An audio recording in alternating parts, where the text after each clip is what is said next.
eu preciso lhe fazer uma pergunta honesta e muito séria. Quem é o anticristo?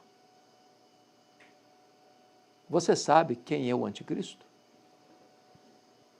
Será que podemos saber? Temos alguma pista? Alguma indicação? Algum norte para termos essa resposta? Talvez é preciso conceituar o que é anticristo. É um sistema? É um partido político? É uma ideologia? É uma corrente filosófica? É um governo impessoal?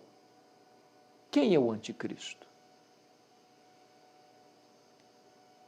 Durante a história, várias pessoas ousaram afirmar que o anticristo é este, ou aquele outro. Uns acharam que era Nero. Ele foi um imperador crudelíssimo, que governou Roma do ano 54 ao ano 68. Ele incendiou Roma, ele crucificou os cristãos, queimou os vivos para iluminar as noites de Roma.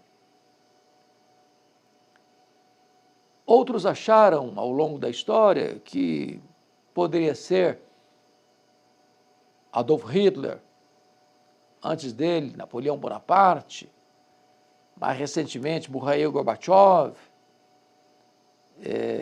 Outros acham que foi Mao Tse Tung, outros acham que foi Putin, hoje eu acho, alguns que acham que tem Elon Musk, e por aí vai. A lista é imensa. Quem é o anticristo?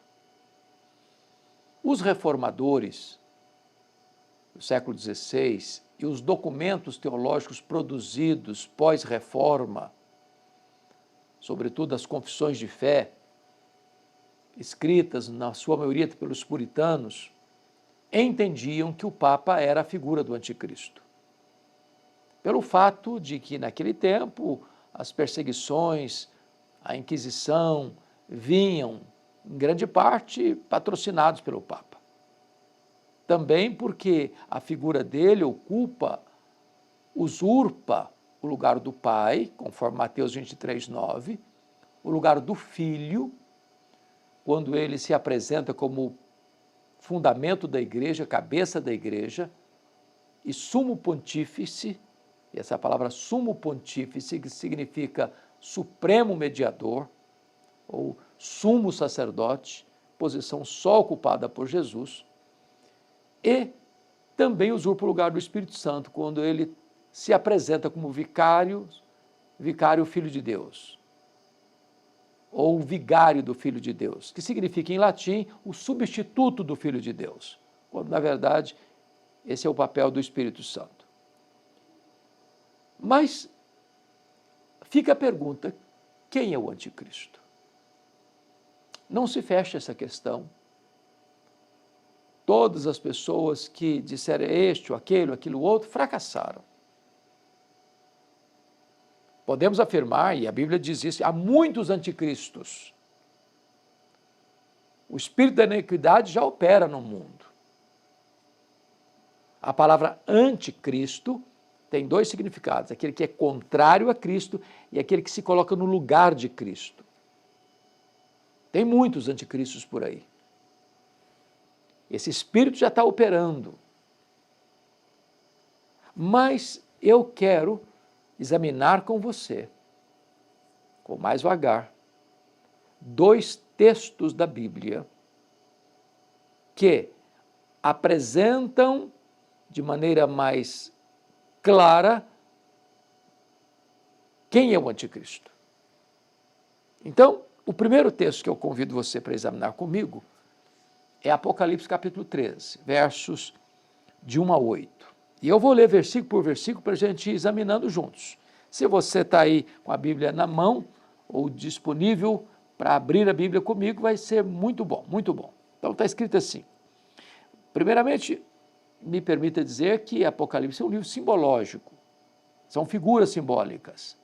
retratando verdades espirituais. Está escrito: vi emergir do mar uma besta que tinha 10 chifres e 7 cabeças, e sobre os chifres 10 diademas, e sobre as cabeças nomes de blasfêmia.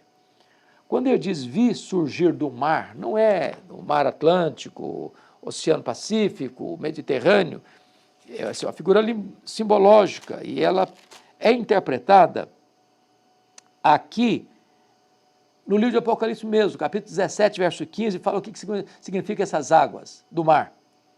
Falou-me ainda: as águas que viste, onde a meretriz está assentada, são povos, multidões, nações e línguas. Ou seja, quando diz que a besta surge do mar, ela vem dessa turbulência das nações, dessa confusão das nações, desta efervescência étnica de tantos povos, de tantas línguas, de tantas raças. Quando diz que esta besta, porque é a figura de uma fera selvagem, de um animal perigoso, que ele tem 10 chifres, chifres fala de poder. Quando diz que tem 10 chifres, é que tem muito poder. Quando diz que tem 7 cabeças, cabeça é comando, e 7 é o número da perfeição, é que ele tem poder e tem controle, tem governo, tem estruturas debaixo da sua autoridade.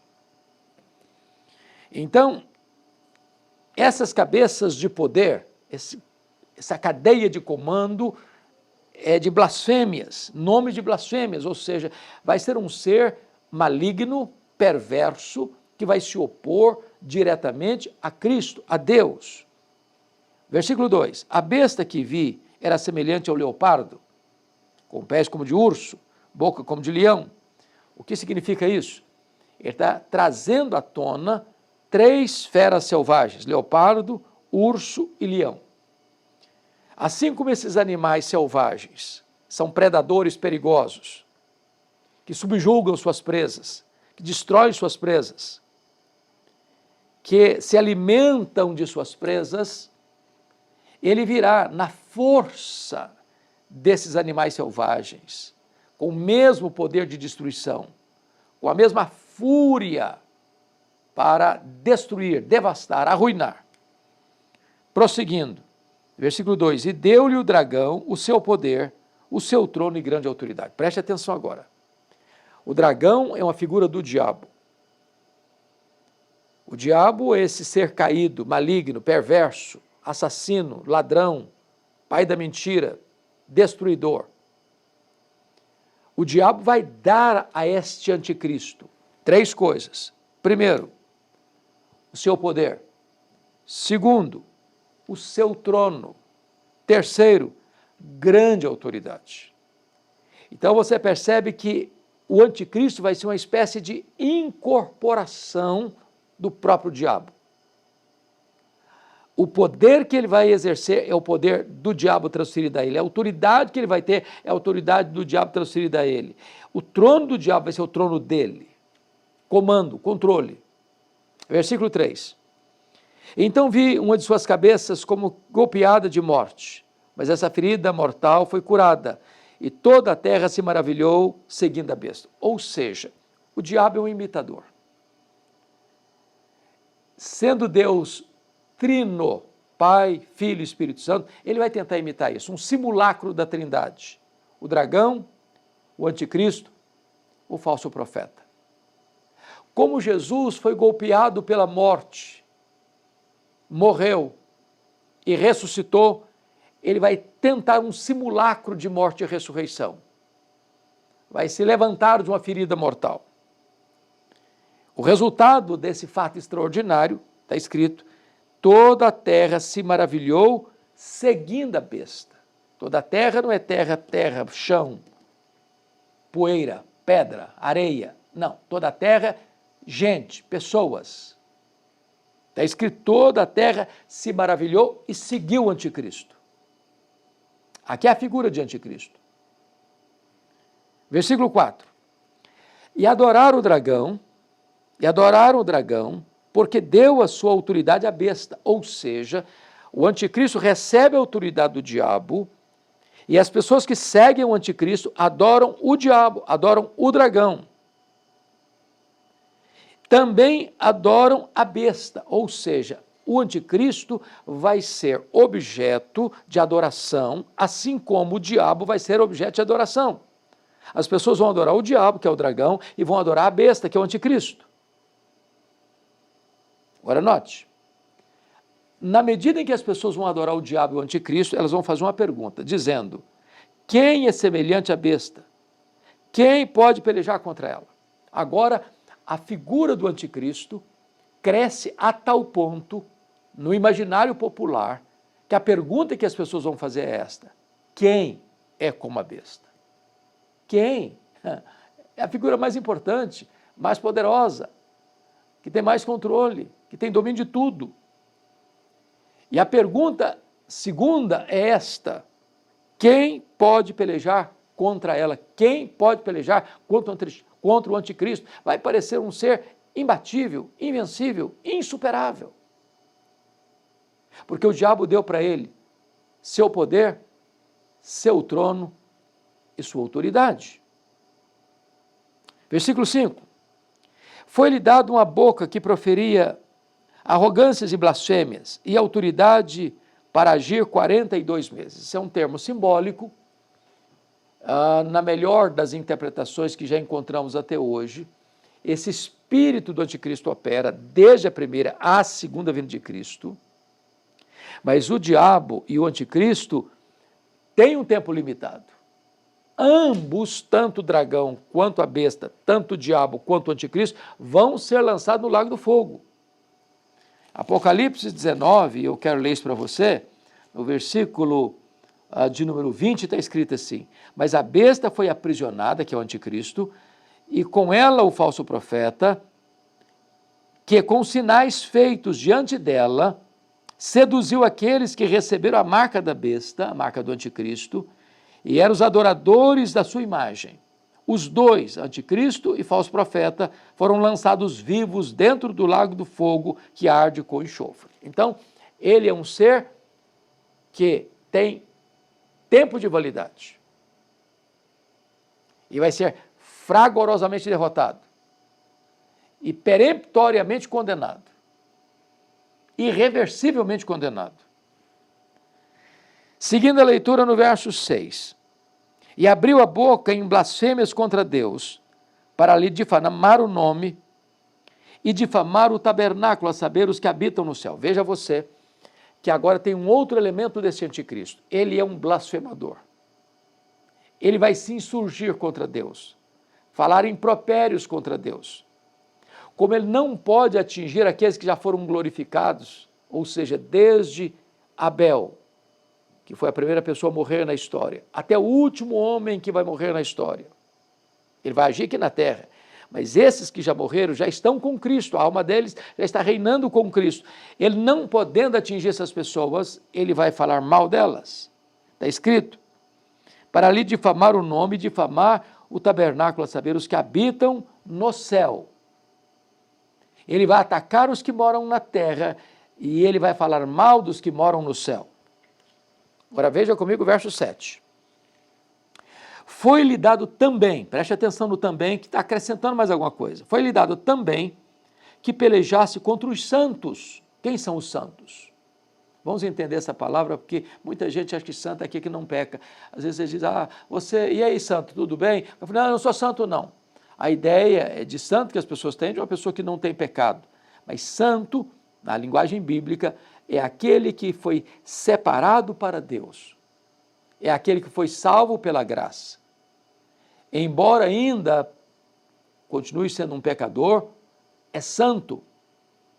Posicionalmente e processualmente sendo santificado. Então, ele vai pelejar, está escrito aqui, foi-lhe dado também. Agora preste atenção. Foi-lhe dado. Lhe dado. E quem que deu? Veja você que quem tem toda a autoridade nos céus e na terra é Jesus. O diabo e os seus agentes só podem agir debaixo da permissão de Jesus. O anticristo não pode agir à revelia do controle de Jesus. Foi-lhe dado que pelejasse contra os santos e os vencesse.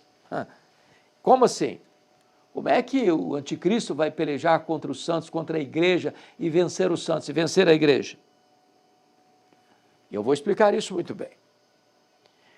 O anticristo vai chegar, ele não quer, na verdade, matar. Ele quer levar um crente à apostasia. Ele quer é que um crente negue a sua fé, se capitule a ele. Mas no momento em que um crente, em vez de negar a sua fé, blasfemar contra Deus, rejeitar Jesus para adorar o anticristo, esse crente diz, não, eu prefiro morrer, abandonar a minha fé, o anticristo mata. É nesse sentido que está dizendo que ele vence. Ele vai derramar sangue de muitos cristãos. Olha mais. Deu-se-lhe ainda autoridade sobre cada tribo, povo, língua e nação. Ou seja, o governo dele, o controle dele vai ser universal. Universal. E prossegue. E adorá-la-ão, ou seja, adorarão o anticristo, todos os que habitam sobre a terra. Ou seja, se o governo dele vai ser extenso sobre toda a terra, toda a população da terra vai adorar o anticristo. E aqui tem uma cláusula de exceção. Preste muita atenção aqui. Todos vão adorar o anticristo, exceto, está escrito no verso 8, aqueles cujos nomes não foram escritos no livro da vida do Cordeiro. Adorá-la-ão todos os que habitam sobre a terra, aqueles cujos nomes não foram escritos no livro da vida do Cordeiro. Ou seja, todos aqueles cujos nomes foram escritos no livro da vida do Cordeiro, e esses são aqueles que creram no Senhor Jesus, foram regenerados, justificados, estão sendo santificados, são habitados pelo Espírito Santo. Esses cujos nomes estão escritos no livro da vida, nenhum desses vai adorar o anticristo. Nenhum desses. Em outras palavras, Jesus não vai perder nenhuma das suas ovelhas para o anticristo. Porém, todos aqueles cujos nomes não estão escritos no livro da vida, ou seja, que não foram regenerados, salvos pela graça, todos vão adorar o anticristo. Agora, vamos entender outra coisa aqui, porque está escrito que foi dado a ele pelejar contra os santos e os vencesse. Mas no capítulo 12 desse mesmo livro, de Apocalipse, versículo 11, está escrito assim, eles, pois, o venceram. Venceram quem? Eles quem? Os santos. Venceram quem? Venceram o diabo e seus agentes, por causa do sangue do Cordeiro e por causa da palavra do testemunho que deram, e mesmo em face da morte, não amaram a própria vida. Ou seja, o anticristo vai vencer os crentes porque pode matá-los. Mas quando o crente prefere morrer a negar sua fé, o crente derrota o diabo e o anticristo. E o crente derrota o diabo e o anticristo, não com armas carnais, mas pelo sangue do Cordeiro e pela palavra do testemunho. E testemunho no grego é martiria, de onde vem a palavra mártir. Então o crente, ao morrer pela sua fé, ele vence o diabo, ele vence o anticristo. Esta é a informação que João nos traz no capítulo 13 de Apocalipse. Agora eu quero remeter você para um outro texto, que é 2 Tessalonicenses capítulo 2, versos 7 a 12. Então, se você está com a sua Bíblia aí, vai comigo para lá, para a gente fechar esse assunto. Capítulo 2, 7 a 12. Eu vou ler também, versículo por versículo, para clarear. Está escrito assim, com efeito, o mistério da iniquidade já opera, e aguarda somente que seja afastado aquele que agora o detém. Então, esse espírito do anticristo já está operando, desde a primeira vinda até a segunda vinda. Aguarda somente que seja afastado aquele, presta atenção, aquele que agora o detém. Então será de fato revelado o iníquo, é uma palavra que Paulo está usando para o anticristo. Em Apocalipse ele é a besta, nas cartas de João ele é o anticristo. Nas cartas de Paulo, ele é o iníquo. Na palavra de Jesus, ele é o filho da perdição.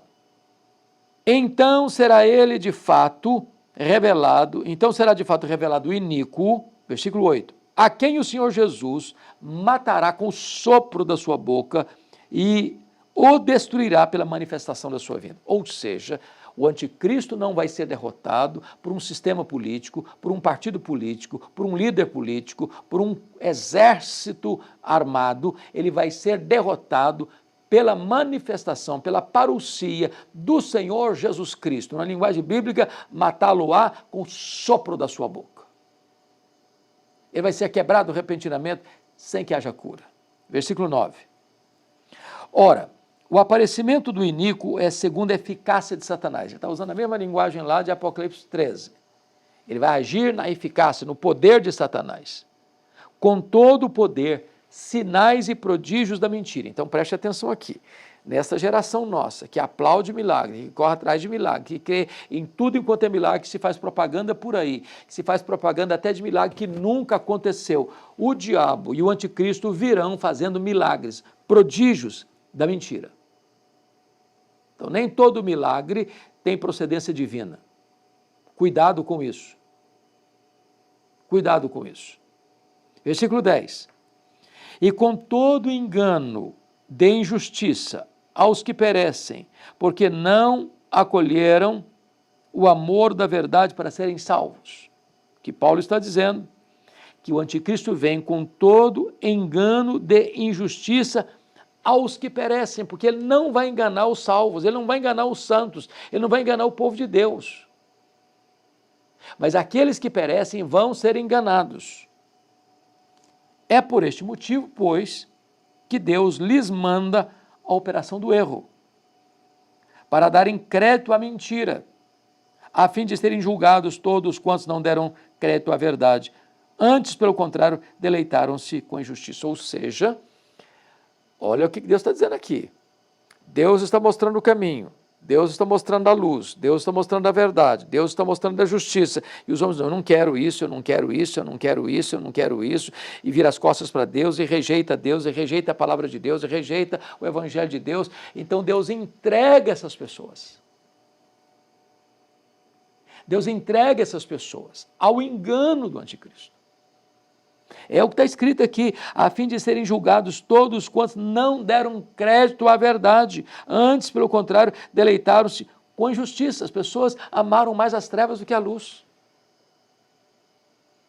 Em outras palavras, não há situação mais perigosa para um ser humano do que Deus entregar esta pessoa a si mesma. É como se o homem está pisando no acelerador para ir para o pecado e Deus pisa no freio. Ele pisa no acelerador, Deus pisa no freio. O pecador pisa no acelerador para desobedecer a Deus, Deus pisa no freio. Chega uma hora que Deus diz o seguinte, é isso que você quer? Deus tira o pé do freio. E o homem vai assodadamente para o abismo, a ponto de adorar o anticristo e o dragão. Agora, é curioso que Paulo fala a seguinte figura, ele fala aquele que o detém e depois o que o detém. O que seria isso? Muito possivelmente, versículo 6 está escrito, e agora sabeis o que o detém, para que ele seja revelado somente em ocasião oportuna, e aquele que o detém. O anticristo, ele vem conforme Apocalipse 13, interpretado por Apocalipse 17 e 15, dessa turbulência das nações. Ele vai quebrar toda a banca. Ele vai ser um líder mundial. Então, é necessário que haja uma desordem para que ele assuma. Então, um governo estruturado com leis estabelecidas é um impedimento para ele agir. Então, toda essa caotização do mundo, toda essa confusão das nações, esse bate-cabeça entre os líderes mundiais, abre espaço, abre caminho para um ditador mundial que vai ter controle. E é por isso que em Apocalipse vai falar que o número dele é número de homem, não é um partido político, não é uma ideologia, não é um sistema de governo, é um homem. E o número dele é 666. E o que significa 666? 7 é o número da perfeição, 6 é o número incompleto, 666, 666, 3 vezes repetido, o número da incompletude é o máximo da iniquidade, é o máximo da crueldade, é o máximo da violência, é o máximo do anti-Deus na história. Então, hoje o que você percebe é que o cenário para o levantamento desse líder mundial está pronto. Aliás, Arnold Toynbee, historiador, já disse que o mundo está preparado para adorar a qualquer líder que oferecer para eles paz. Hoje você percebe que os dados dos mais de 8 bilhões de habitantes do planeta podem ser empacotados na cabeça de um alfinete. O avanço tecnológico, a comunicação célere, a inteligência artificial, o controle e o supercontrole, hoje consegue ter dados de todos os habitantes da Terra, tudo debaixo de um controle. Imagine isso nas mãos de um ditador mundial, que reúne em si poderes sobre-humanos, que receberá autoridade, o trono e o poder de Satanás. Foi-lhe dado esse poder por um tempo limitado, a ponto de ele ser adorado em todas as nações da terra e por todas as pessoas da terra, exceto aquelas cujos nomes não estão escritos no livro da vida. Quem é o anticristo? É este ser humano que recebe um poder maligno para agir em um tempo limitado, com poder limitado, que só Deus tem todo o poder. E é necessário que você se prepare. É necessário que você esteja preparado. Porque a única maneira de se escapar deste poder quando ele chegar é você estar abrigado debaixo do sangue de Jesus, da palavra do testemunho. Eu espero que esta reflexão possa ter ajudado você a compreender um pouco melhor quem é o anticristo. Que Deus ajude a você, que Deus abençoe sua vida. Está na hora de você se voltar totalmente para Jesus. Abraçá-lo como seu salvador pessoal, como Senhor da sua vida, porque nele e só nele você tem verdadeiro refúgio. Deus abençoe sua vida.